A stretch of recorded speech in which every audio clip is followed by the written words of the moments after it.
Telinga pria itu bergerak sedikit. Mendengar jumlah dadu di kandang. Baru saja melihatnya menggedor meja. 3 dadu dengan jumlah dadu yang sama. Lalu dia berpura-pura bodoh kepada dealer. Saya bertaruh 3 anak 1 poin.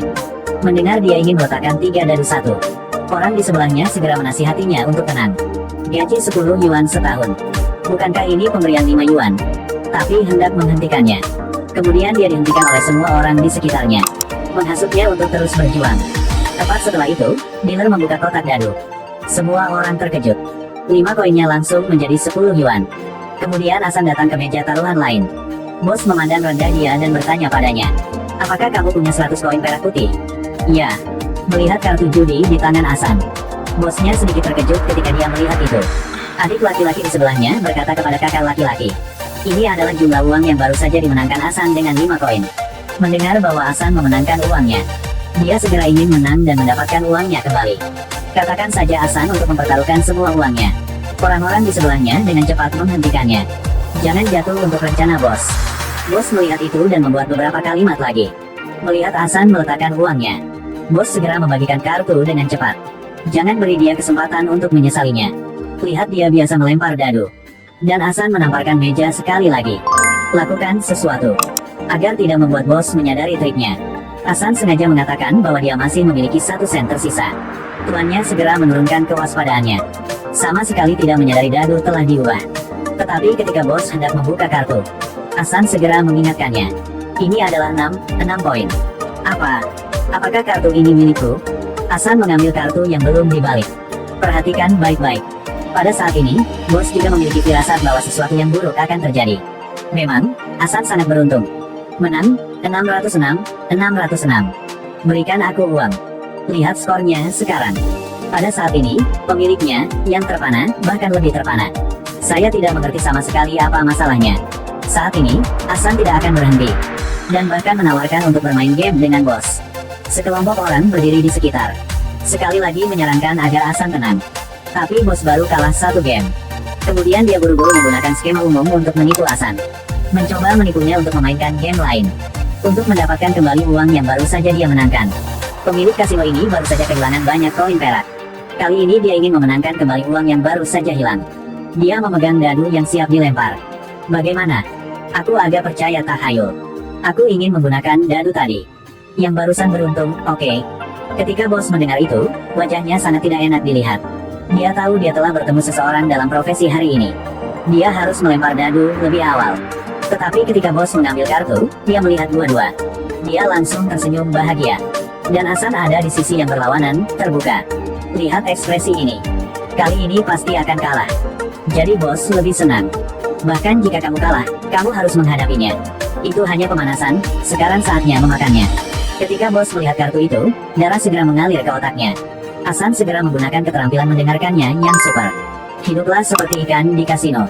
Melihat kasino terus kalah. Rumah tidak bisa tidak berhenti menyeka keringat. Berita ini dengan cepat menyebar ke telinga pemiliknya. Jadi sang induk semang dengan tenang datang ke meja taruhan. Mulailah dengan hati-hati mengevaluasi pria di depan ini. Setelah menyadari bahwa Hasan mengandalkan telinganya untuk menebak kartu, dia memutuskan untuk melawan beberapa gerakan dengan Hasan. Hanya melihat Tuihoa mengangkat kotak itu. Setelah beberapa saat memocok dadu, dia menggunakan kukunya untuk mengganggu pendengaran Hasan. Lalu dengan percaya diri biarkan Hasan bertaruh. Tapi tanpa diduga, Hasan sangat percaya diri. Apakah kamu menang? Hei, kamu bercanda. Gelar 20 tahun rumah kami. Bagaimana jika saya bertaruh dadu pada nomor yang sama? Lakukan saja seperti biasa. Pria itu pernah pergi ke kasino. Taruhan 500 koin perak. Pada titik ini nyonyanya juga mulai khawatir. Tapi setelah mencapai titik ini, hanya bisa terus bermain dengan Hasan. Selain itu, peluang dadu datang ke nomor yang sama juga sangat rendah. Tapi ketika nyonya membuka kotak dadu, semua orang yang menonton tercengang. Pada titik ini, pemiliknya hanya harus mengakui kekalahan.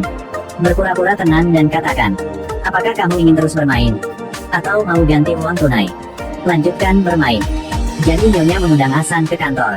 Tuihoa memiliki pengalaman bertahun-tahun, jadi dia sangat jelas di hatinya. Masih ada orang dengan teknik agung seperti itu. Pasti tidak akan datang ke sini hanya untuk uang. Jadi dia segera bertanya pada Hasan.